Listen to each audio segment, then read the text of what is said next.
The views and opinions of the hosts and guests are their own and do not necessarily reflect the views of the management and staff of Guardian Radio.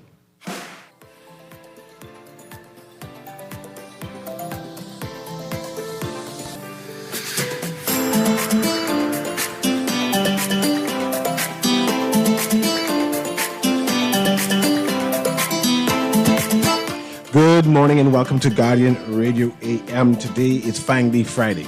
Friday, September 26th. It's a little after 11 o'clock in the morning. Once again, it's a CA Newry and I shall be your host for today.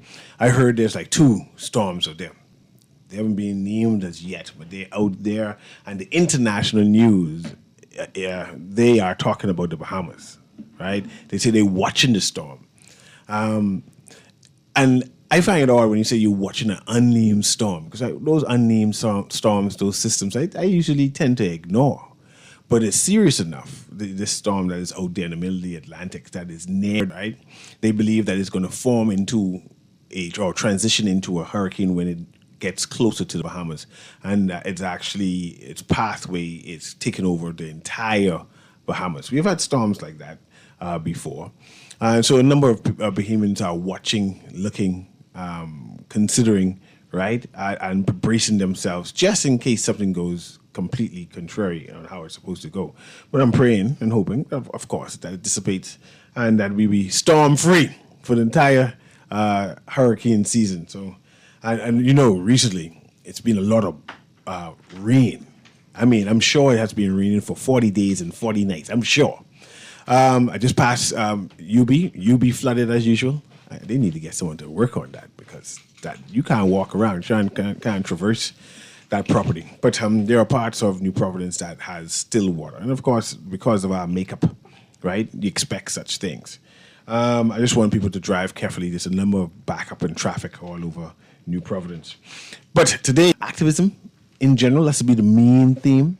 Of course, I'm going to throw in what is trending inside the news, what's exciting inside the news, so we can talk about that. So if you want, someone called and spoke, one of the callers called and spoke about the blackout at the Princess Margaret Hospital, but I don't know about it. I'm still looking for the article. I didn't see it. But if you have things that you want to discuss that has not been to the fore in regarding talk shows and talk radio, call me up and I'll be happy to hash it out with you. But today, the main theme for today, I want to talk about activism, advocates, activists, and the meaning of such. And I delve into, do we have advocates and activists working diligently, doing the heavy lifting, right? I'm not talking about people who are what they call social media activists. They come online and run them out, right? And like talk. I mean, persons who are in the trenches doing the investigations, doing the critique, responding to the situations. I want to talk about that, right? I mentioned about social media activists. We have a number of them. People who like to get likes. Their whole existence is to be on social media to get likes, actually. Not necessarily having good conversations, but having salacious conversations, and defamation. I know today a number of people are asking whether criminal defamation, I think that's criminal libel, what is it called? Yeah, criminal libel. Is that a jailable offense, or is that a what do you call civil offense? So criminal. Go ahead. It's in the name, criminal libel, right? And so it is a criminal offense. The question is, why is it a criminal offense? Why isn't it only a civil offense and a mechanism or tool of the political class to frustrate or discourage public discourse and public critique? But I think in a specific point is this. Given the shift in policy around PEPs, publicly exposed people, the requirements for certain declarations, right, and the shift in certain policies, that this now warrants if not an actual removal of criminal libel, and just keep it as a civil on the civil side. But if we don't if it doesn't lead to the automatic removal, then it certainly warrants a conversation, warrants public discourse and public consultation on the value, the merits, and the danger of a called criminal libel. So I just quickly looked up the definition of criminal libel. It is when defamation statements, defamatory statements, usually written or published, are treated not just as a civil wrong, something you get sued over, but as a crime punishable by the state. So here is the breakdown: civil libel, handled by the civil court. Injured people sues for money damages or an apology or retraction. Criminal libel, in contrast, is prosecuted by the government. Mm-hmm. So that's different. Penalties can include fines or even imprisonment. Mm-hmm. It's a cowardly act. I'm still trying to find what's the difference, right? I see one is prosecuted by the state, but how does one say what you did to me is criminal libel in reference to so the question is, what is the criteria, and does the person making the complaint satisfy the criteria, right? Do they have to show that this amounts to or is tantamount to a criminal offense, right? Or is it simply that you get to choose? I could choose whether I opt for on the civil side, libel, or if I go to the criminal side and opt to use criminal libel, right? But the question is, okay, we have to examine its nature, like in theory and in effect. Mm-hmm. So we examine the words on the paper, and then we examine how it plays out in real life, right? So in theory, it may be, it looks like a great law. How it plays out, it could be that individuals use this law to frighten, to frustrate or discourage people from being in any level of political critique. And then even if it doesn't directly lead to that, create an environment where people are less likely to engage in public discourse and public critique of public figures and actors. But again, it's not just politically exposed people who can use the law. Yes. But we have had a number of politicians who have cried criminal libel, who said whatever they said. I've seen people who've slandered politicians' name going to court now. I've seen that, right? And that issue apology or whatever it is. But we know that a number of politicians tend to cry criminal libel when so-called activists say some salacious things.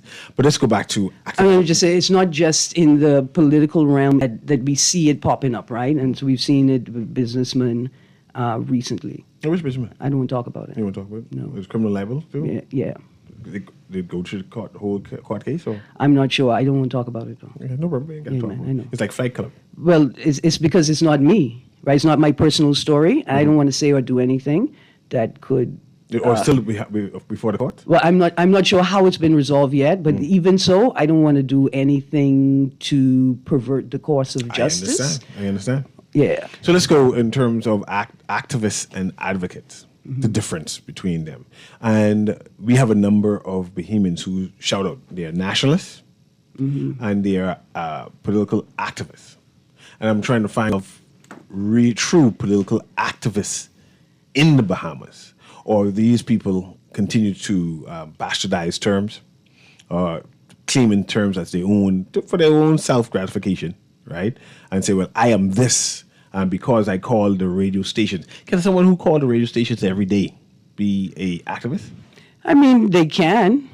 You would only strategy. That's a strategy there, too. That's a strategy. Like that's the only campaign. That's the campaign right there. That's it. Yeah, well, then it depends on the subject that they're talking about, right? Because I think there are a lot of people who call themselves political activists, but they're actually politicians. You have to explain that to me.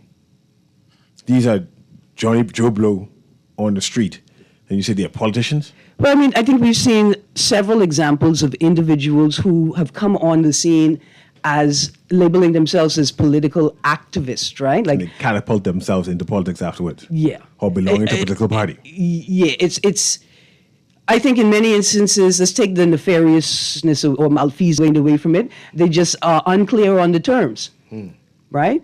Or, they're unclear on the terms, or they're unclear on their foundation. Because you could move from political activism to politics, but your politics should be informed by the activism that you were engaged in. Otherwise, either we question the credibility of your activism, or we question the integrity of your politicking. Let me have this conversation. In recent history, modern Bahamian history, we have had a number of movements. That's the word I'm going to use. Let's call it names. We had Well, that's a perfect example, right? In fact, I'd even forgotten about that, but that's a perfect example. One for the social elites type person. Oh, we the people. We the people. So I want to include both of them. I don't want to just include one. All right, but they are They're not slightly different. Yeah. I just want to include both. Yeah, so in the conversation. We the People was an iteration before We March. And when I say iteration, I am actually questioning whether they both emanated from the same place, right? We're not certain. But when I saw We the People come on the stage, the first thing I thought is, oh, that's savvy. Yeah. Yeah. It was very, I would call it leftist. Very new, and said, but I want to be a part of that because I associate myself to the group. The group is attractive. I like how you put it, but that's not what I meant. What did you mean? What did you mean? What I meant is when I saw it, I wondered if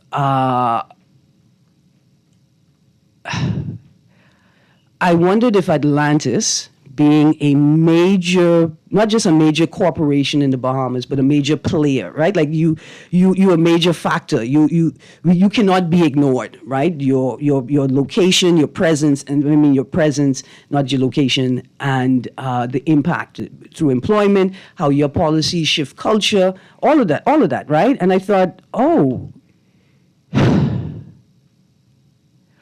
are you creating an NGO? Right, to create positive cultures that will ultimately success by shifting employee culture, right? So I say you're trying to do something positive. But I thought it was kind of savvy because it wasn't Atlantis's name wasn't on it, right? But I thought it could be a good thing. What would that? What do you call it? Rabble? Remember that group who used to march about the environment? They seem to have gone quiet like that. Rabble? You sure? It was a big group. But I know about Save the Bays. No, Save the Bays too. It was also a group. Yeah. But was that a activist group, or was that a political group or political organization under the guise of being advocates? And that is the question, right? So let me give you a definition. Looking at activist versus activist takes direct, visible, and often disruptive action to bring about social or political change, while an advocate speaks on behalf of others or a cause to persuade decision makers and build support for that cause. So when I worked with Rob, in fact, my entire advocacy career, my work has primarily been advocacy, right? An organization like SASH Bahamas engaged in both. They provided activities, events, programs, sessions, workshops for their community members to take part in it. And a part of the work was also advocacy, supporting policy ideas, participating in national discourse, promoting sexual health and sexual reproductive health rights, right? But Rainbow Alliance of the Bahamas was an advocacy and support group as opposed to an activist group. What about the group you keep on inviting? Equality Bahamas? Oh. But Mora? Mora? The Marina people? No. The name just going. Wallace? No, not Equality Bahamas. Mora's not his name? I always get his name mixed up. He comes on the show. The white Bahamian guy who's coming on the show all the time. And I said, I wonder if they making any influence. They the name just come and go. They influence Matt Aubrey. Matt Aubrey. Why call him Mora? Yeah, Matt Aubrey. So forgive me. What about Matt Aubrey? Okay, Aubrey. Was that a Yeah. So, Organization for Responsible Advocacy and Activism Group, but their work is primarily advocacy, but they engage in programming, activities, workshops, and sessions. They invite outsiders and individuals, constituent stakeholders, so whatever the issue is, stakeholders from that issue to participate in programming, but they're balancing both advocacy and activism, while Rainbow Alliance of the Bahamas was an advocacy group. Mm-hmm. We didn't have, outside of supporting a Pride celebration, we didn't have workshops and sessions. We didn't have weekly meetings with events or activities. Our focus was advocating at policy levels and then advocating at a social level, right? So advocating for government policies, but also advocating for cultural and social change. Mm-hmm.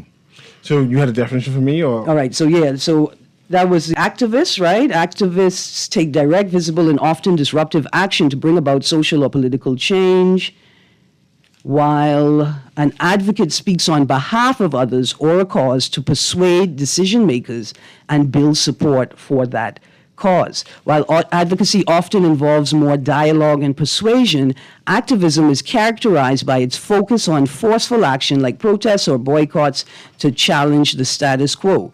Both are forms of working for social change, but activism emphasizes direct action and often takes place outside of established institutions, right? So campaigns like you see our friends IC, mm-hmm. Israel, IC, Israel United in Christ, yes, right? Their street programming, where they go out to the streets and engage people. They don't just, right, they don't just sit in a church and tell people, come and hear.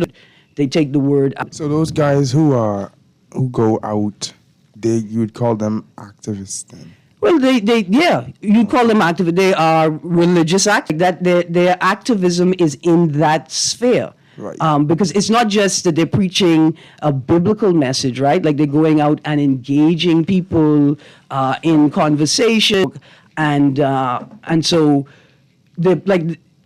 the aspect that the definition gives about disrupting or boycotting or protests, right? Sometimes it's just a demonstration as opposed to a protest, and your presence being visible in a particular space is like a protest, but it's a demonstration, right? You're not protesting necessarily against a specific thing, but you're demonstrating your presence. So it's all a matter of work. Some you have to actually put in, just talking about the work. No, so different types of work, right? Mm-hmm. But it is more than just talking about the work, right?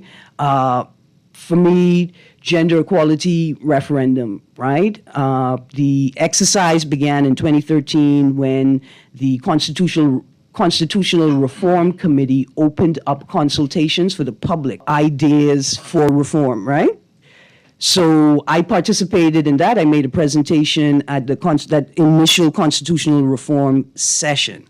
When the campaign was announced in 2014 by the Prime Minister, and he said, we want a referendum to create constitutional equality between men and women.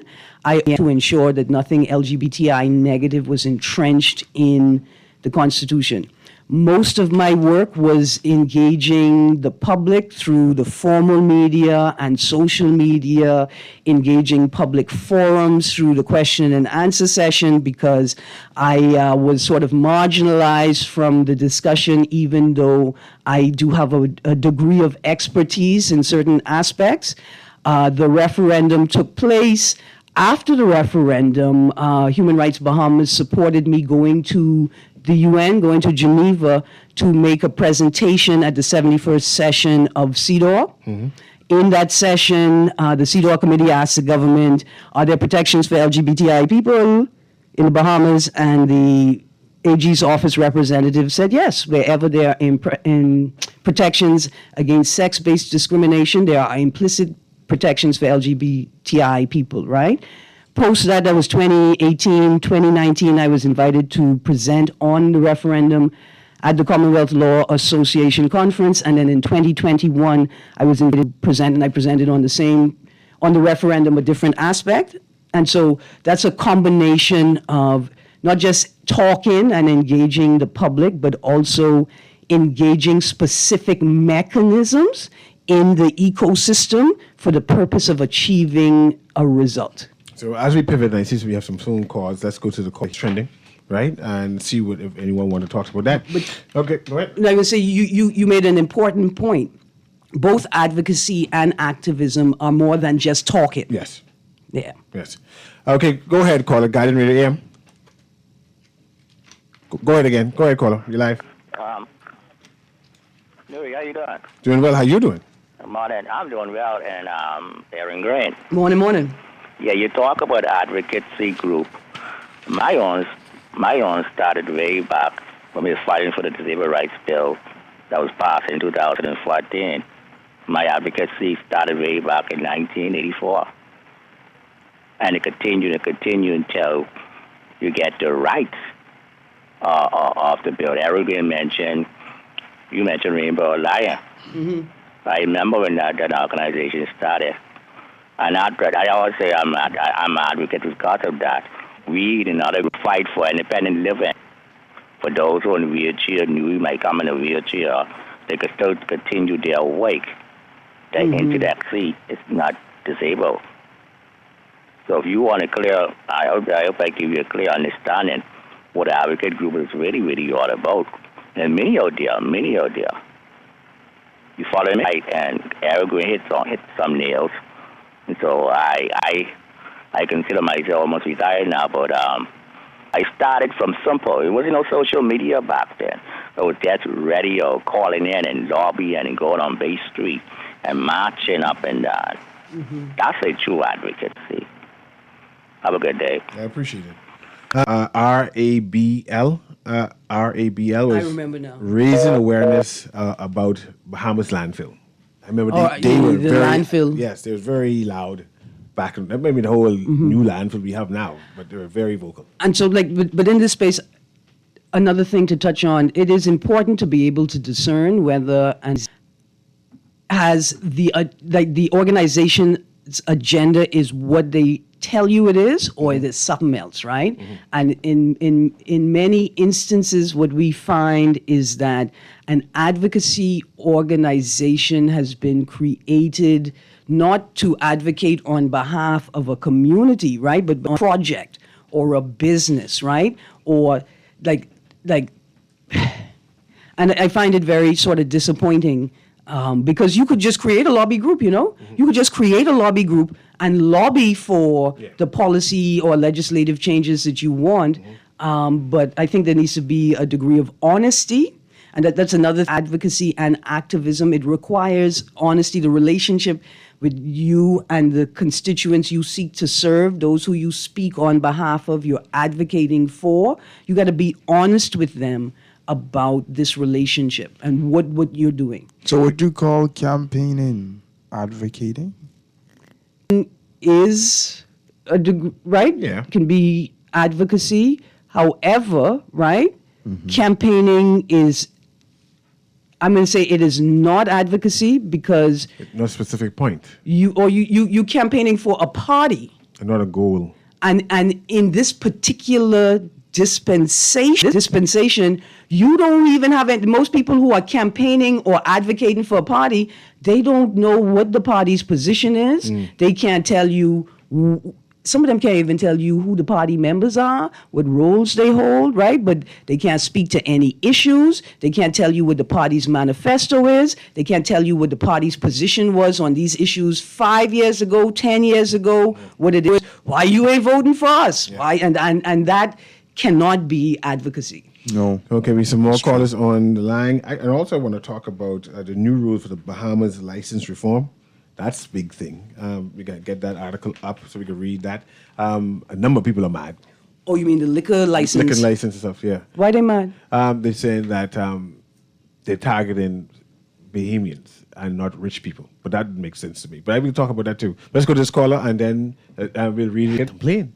I thought this was good things, man. We're finally regulating these liquor stores and places, but people complain all the same. Say, oh, you only doing this for those people over there? Anyway. You have a chiclata? what? Was slippers you just throw at people's hair. Let's go call it. Guardian Radio AM. You're live. Hello. Hello, you're live. Good day. Hello. Hello. Good morning. Yes, good morning, Aaron. How are you doing? I'm good, thank you. Yes, Aaron, my question to you today is, if you had no involvement with the Hall Taylor murder, why did you skip down? Aaron, you skipped down? Why did you skip down if I you have were a- not involved with Hall Taylor I murder? have a question, producer. Is there any way to track that number? Cybercrimes unit, you're listening? You think he's... People is listening, you know. The question is, are they listening to that? You think he's stalking you? Sir, see, if I were to go to the court and say criminal libel, people would say, eh. But and mind you, I know this have nothing to do with it, but give me time to clear it up. Pause. No, there's nothing to clear up. That's a disgusting person. That's why I want to talk about it.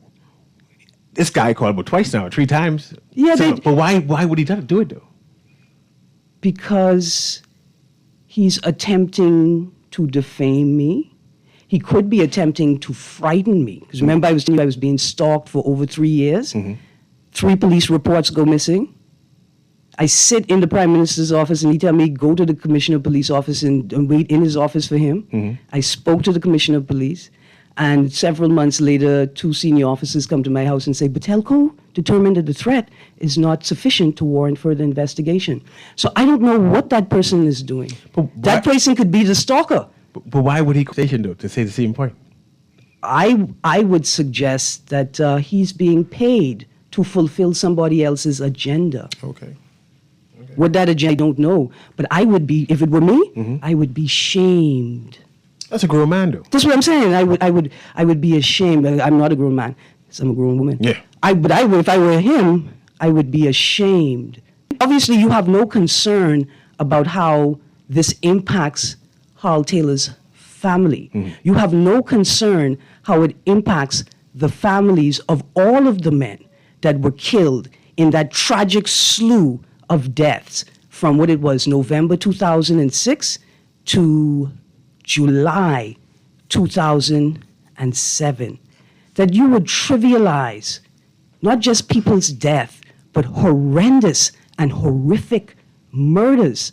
And then to come on the radio and suggest that I had something to do with it. You know who you hang out with, Cole. You know who your friends are. You know who you fraternize with. And you ain't never seen me there, but not once, not ever. So it is obviously an attempt to intimidate. But me, I would be shamed to let people hear my voice saying that madness. Interesting. Oh, let me follow it up. Cybercrimes, just in case you are listening, why y'all don't track that number for me, please? Yeah. Because they sound like they know something about Hall Taylor's murder. Plus, you know you can call again. Oh, God have mercy. We're going to go to the caller, and then we're going to read this article here about this liquor license and stuff like that. And hopefully the gentleman won't stalk you again and call again. Well, no, we don't know. See, I don't know. Let's not do that. You mean like stalking me right now? Oh, yeah, call in again. Because if he does it again, it's probably stalking. It would be the That's the third time. I'm trying to say. It would be the third time. Yeah. Maybe that does tantamount to stalking. They got to then. be stalking him. And the same point again and again and again and again. Like, Yeah. I don't know. You I need to call it talk to your stalking. friends about that caller. Let's go to the call. This phone line. Guardian Radio AM. Yes, good morning, Mr. Newry. Good morning, Ms. Queen. And it sounds like you have a guest in there. Yes, LeBron Mint. Yes, good All morning. right. You said the conversation is about activism. Yes. Yes. And so with the degree of pacifism or passivity, right? Hard to really be an activist. But I was wondering if this is a very good idea for everybody to just amalgamate or fuse.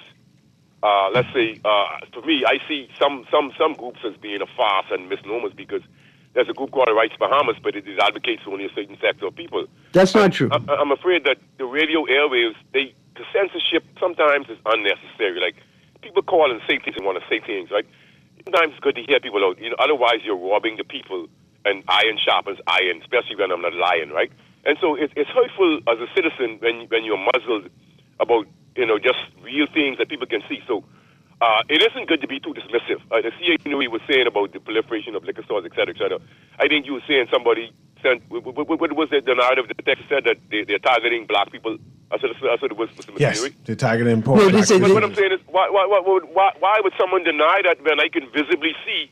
And listen to me, man. The Chinese are buying liquor stores throughout the inner city. You believe it's all good. The other day, I heard a young man, 30, who thought Guinness was the way to go.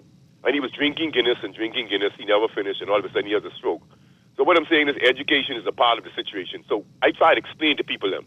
They have experiments with mice decades old, where if you expose someone to something, it's a predisposition.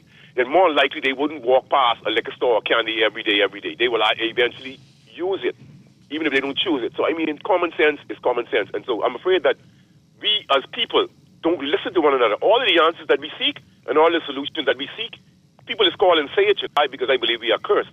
And education is the curse when people believe and cannot unlearn what they have learned. And the reason why I listen to Ms. Green is because you have diverse and real views. But we don't agree on everything. But not because you don't agree. You still have to have deductive, sensible discourse in order to form a conclusion. And we don't live in illusion. So, I mean, for me, I think it's better. Like the last call, I don't know what it was all about, right, Ms. Green? But I thought it was ridiculous.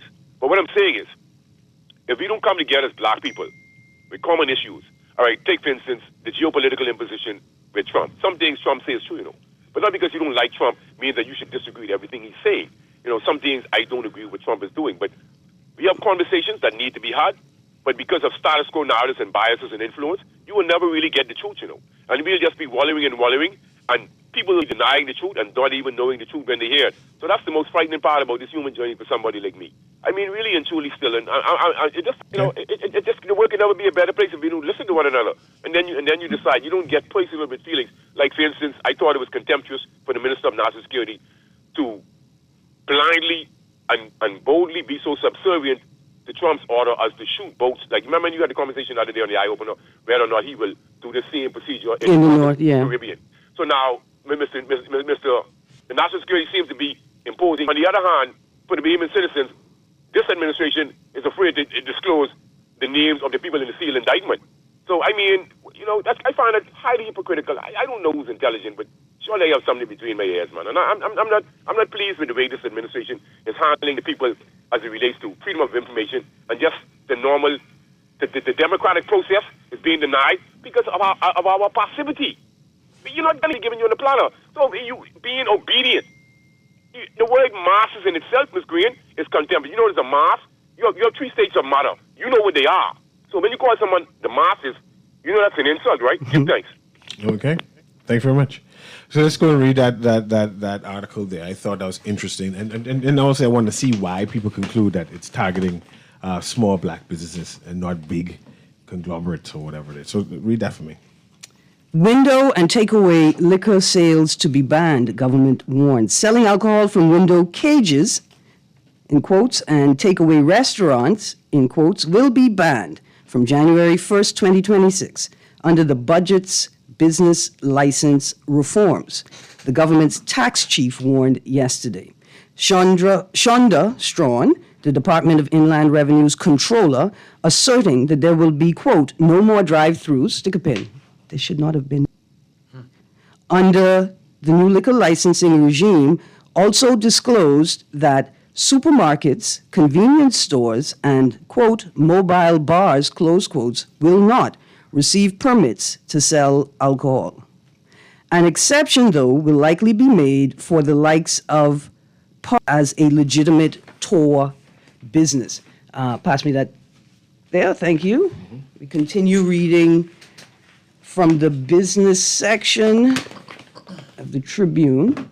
Speaking to the Bahamas Hotel and Tourism Association's quarterly directors meeting, she effectively voiced doubts as to whether the Department of Inland Revenue has the manpower and resources to take on what she described as another, quote, onerous regulatory requirement for both the agency and private sector. Stick a pin. So she voiced doubts that they have the resources to enforce the regulatory requirement? I continue from the article.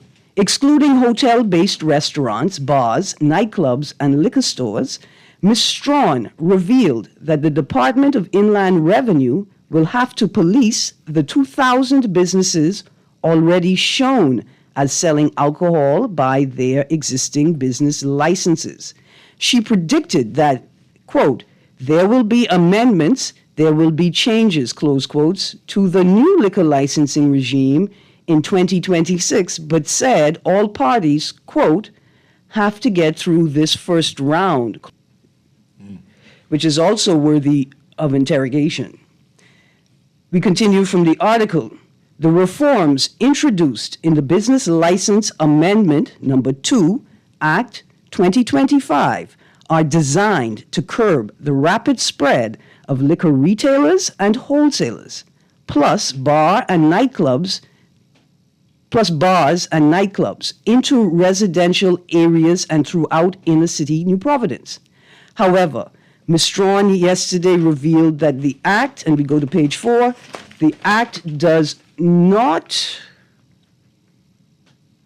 apply to Freeport due to the port area being covered by the Hawksbill Creek Agreement. Drive-through locations where liquor is sold at a window, just like fast food, emerged as a result of the COVID-19 pandemic, but have attracted complaints over both their number and alcohol consumption. Quote, one thing I want to highlight, close quotes, Ms. Strawn said, quote, one of the concerns is around what we call, I think, quote, cages, close quotes, where you have walk-ups. Quote, there are no more cages. Cages will not be approved. Let me say it like that. Approvals will not be granted for takeaway restaurants to sell alcohol. That's a new thing. I am told I don't want to prejudice a particular community, but I think you know who I mean. Stick a pin. Mm-hmm.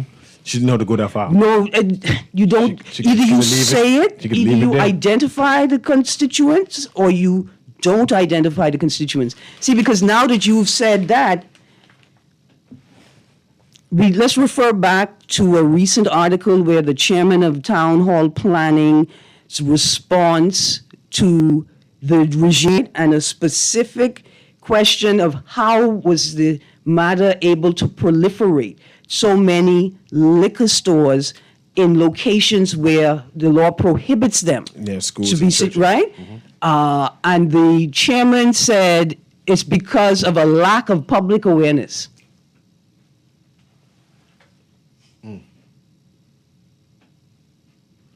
Because I agree, if I knew y'all weren't doing your jobs, maybe I would have done something to change it.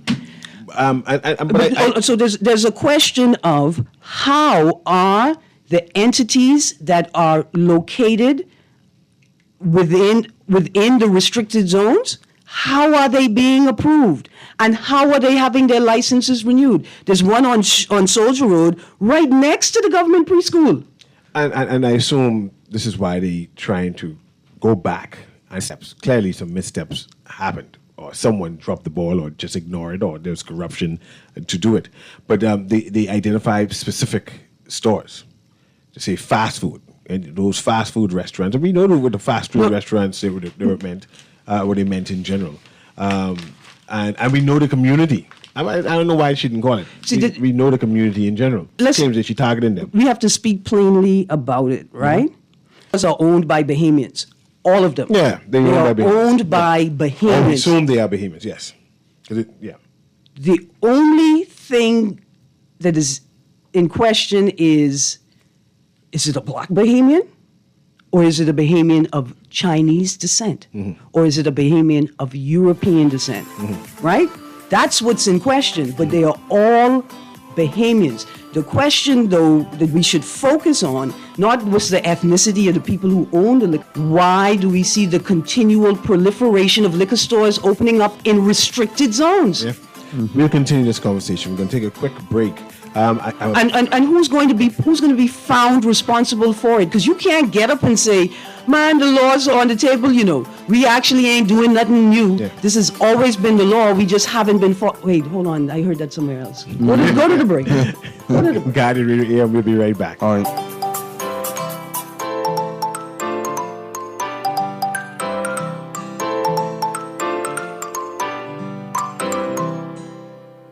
Just sign in and have a seat, please. They'll call you in for your x-ray shortly.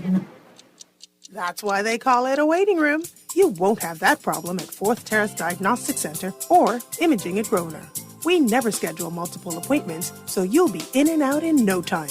And if your initial screening reveals a concern, our radiologist can conduct an alternative screener. Call 328-8157 to schedule an appointment at 4th Terrace Diagnostic Center or Imaging at Grosvenor today. Girl, Junior just showed me Bella Boy in his phone. What you mean? He take picture of that good-for-nothing boy? Shh, you don't want Bella here. You say that. You know she always say that's my good child. So what he doing in Junior phone? Oh, he there because the police looking for him. He on their wanted list. Wanted persons in your phone now? Yes, child. And when police want to find anybody quick, after something happen, they can send pictures direct to your phone. Go to Google Play or App Store and search for Crack Crime Bahamas. Then pick install and it will go straight to your phone. There is also a section on missing persons.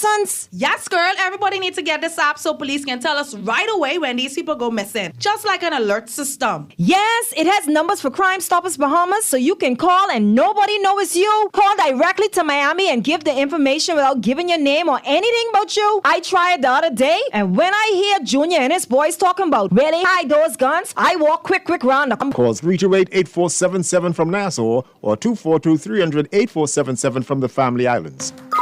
Are you searching for something new? Something exciting? Your dream job in paradise? Well, look no further. Royal Beach Club Paradise Island is hiring. Join a dynamic group of passionate hospitality professionals, craft unforgettable moments, and vibrant, welcoming atmosphere. Play your part in shaping the future of our team while growing your own career every day. Bring your energy, your passion, and your creativity to a workplace that's as dynamic and fun as you are. At Royal Beach Club Paradise Island, the opportunities don't just exist. They're limitless. So are you ready to find your perfect fit? Visit Royal Beach Club at paradiseisland.com/career today and step into a world of possibilities.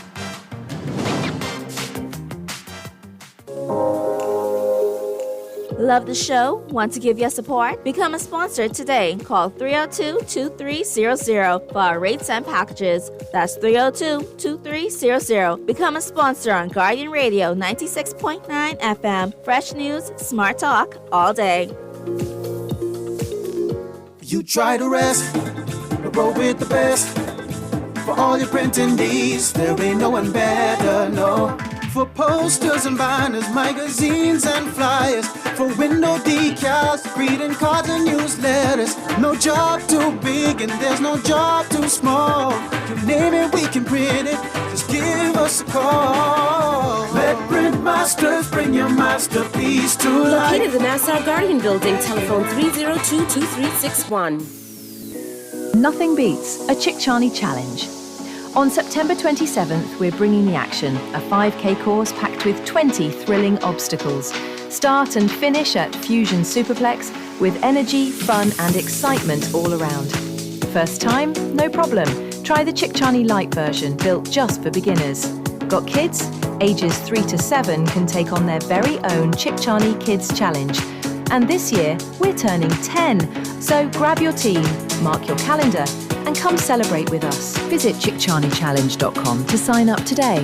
Thanks to our sponsors Fusion Superplex, Guardian Radio 96.9, Kalina, RBC, Advantage Insurance, Party Pilots Rentals and Events, Fincastle Media Group, Powerade, Kalik and Art of Graphics. This is Guardian Radio 96.9 talkradio.com and the Guardian Radio app, Nassau, Bahamas.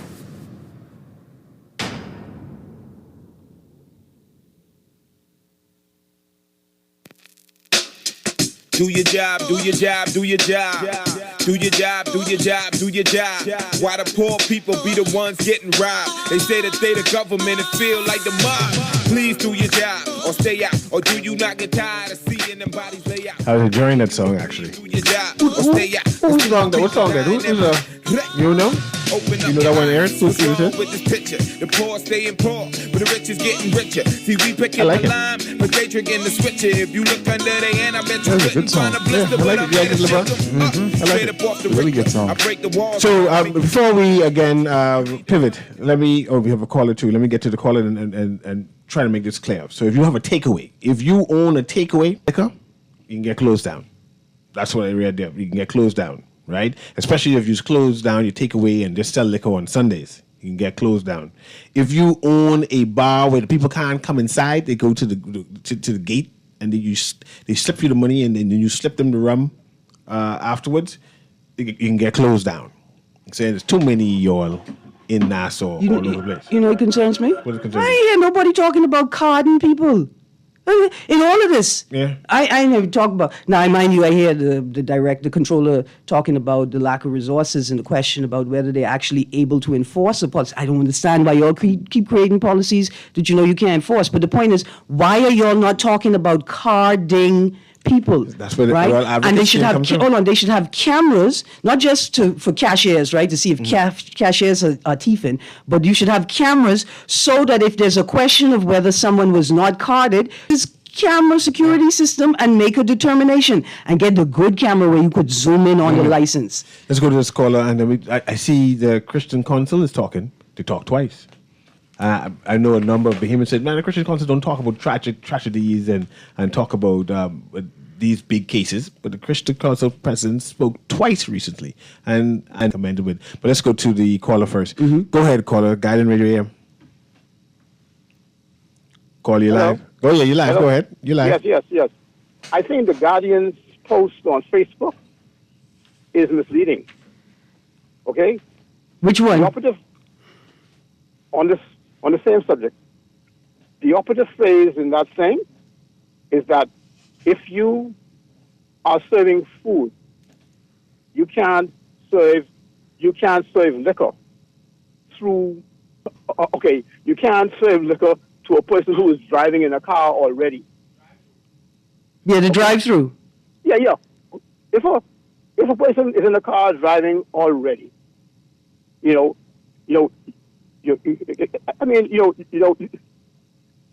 to whether they're drunk or not is not within your purview, right? And it's a much needed piece of legislation.